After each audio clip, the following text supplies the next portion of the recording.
Hello friends. आज हम देखते हैं मेनिंजाइटिस एंड एनसेफेलाइटिस के बारे में, जो कि न्यूरोलॉजिकल डिसऑर्डर है। टॉपिक स्टार्ट करने से पहले मैं कहना चाहूँगी, अगर आपको ये टॉपिक पसंद आए तो प्लीज़ इसे लाइक शेयर एंड सब्सक्राइब करें। अगर दूसरे भी वीडियोस आप देखना चाहते हैं तो प्लीज़ मेरे इस चैनल को सब्सक्राइब करें। Now first we see the difference between meningitis and encephalitis, in that meninges is the covering of the brain. In the meninges, dura mater, arachnoid matter and pia mater is there. Okay, then encephalitis, in that due to herpes virus encephalitis may occur. Now first, meningitis. Definition of meningitis includes it is inflammation of the protective membranes covering the brain and spinal cord, known collectively as the meninges. The inflammation may be caused by infection with virus, bacteria or other microorganisms, and less commonly by certain drugs. Meningitis can be life-threatening because of the inflammation's proximity to the brain and spinal cord. Therefore, the condition is classified as a medical emergency. Now, causes and types includes bacterial meningitis, viral meningitis, fungal meningitis and non-infectious meningitis. Now, first one is the bacterial meningitis. Bacteria that enter the bloodstream and travel to the brain and spinal cord cause acute bacterial meningitis, but it can also occur when bacteria directly invade the meninges as a result of ear or sinus infection or skull fracture. The most common bacteria causing meningitis are Streptococcus pneumonia, then Neisseria meningitis, then Haemophilus influenza. Then second one is the viral meningitis. In that, viral infection that can lead to meningitis includes mumps, herpes virus, measles and influenza. Then third one is the fungal meningitis. It is rare but can be life-threatening. Although anyone can get it, people at higher risk are those with HIV, leukemia and other immunosuppression condition. The fungus that causes oral thrush, that is Candida, can also lead to fungal meningitis. Then fourth one is the non-infectious meningitis. This type of meningitis does not spread from person to person and can be caused by cancers, systemic lupus erythematosus, head injury and after brain surgery. Then pathophysiology for meningitis includes due to etiological factors, organisms enters into bloodstream or blood-brain barrier. It leads to initiate inflammatory response, then proliferates in the cerebrospinal fluid. So inflammation of the meninges occur. So it reduced cerebral blood flow and it increased the intracranial pressure in the brain. Now clinical manifestations includes fever, severe headache, nausea and vomiting, neck rigidity, positive Cunning's sign, positive Brudzinski sign, then photophobia, phonophobia, a decreased level of consciousness, signs of increased intracranial pressure and coma. Now what is Brudzinski sign? It is a severe neck stiffness causes a patient's hips and knees to flex when the neck is flexed. You can see in a figure. Now Kernig's sign, severe stiffness of the hamstrings causes an inability to straighten the leg when the hip is flexed to 90-degree angle. You can see in a figure positive Kernig sign. As you can see in a figure, when a leg of a person is flexed, automatically it creates a pain in a person. Then when you flex the neck of a patient, automatically knee of a patient is flexed and it creates pain in a patient. Now, diagnostic evaluation for meningitis includes history taking and physical assessment, CT scan and MRI, cerebrospinal fluid examination, blood culture and sensitivity test, lumbar puncture and brain biopsy.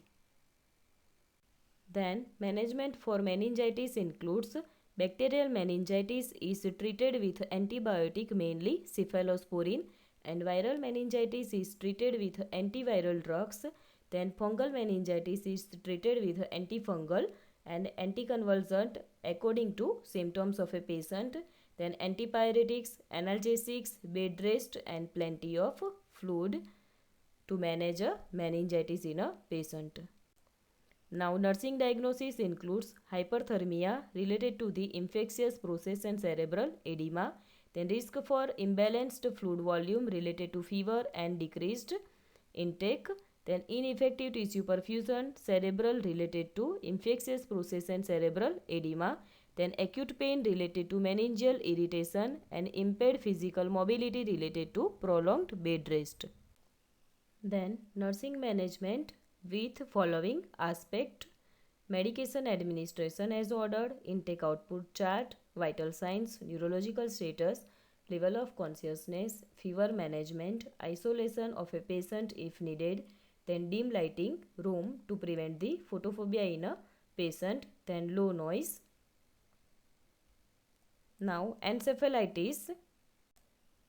Introduction of encephalitis includes: it is an inflammation of cerebral tissue typically accompanied by meningeal inflammation. Then meningoencephalitis is most commonly caused by a viral infection like meningitis. Encephalitis can be infectious or non-infectious and acute, subacute or chronic. Now definition includes: it is an inflammation of the brain that is caused especially by virus or less commonly by bacterial or fungal infection or autoimmune reaction. So this is a encephalitis. Now etiological factors includes: the exact cause of encephalitis is often unknown, but when a cause is known, the most common is a viral infection, bacterial infection, and non-infectious inflammatory condition also can cause encephalitis. Common virus causing encephalitis are herpes virus, Epstein-Barr virus, arbovirus, varicella zoster virus, enterovirus, rubella, and rubeola virus. Then other causes includes an allergic reaction to vaccine, autoimmune disease, bacterial infection, and in a AIDS patient. Then types of encephalitis includes infectious encephalitis, post-infectious encephalitis, autoimmune encephalitis, Japanese encephalitis, chronic encephalitis, subacute sclerosing panencephalitis, progressive multifocal leukodystrophy.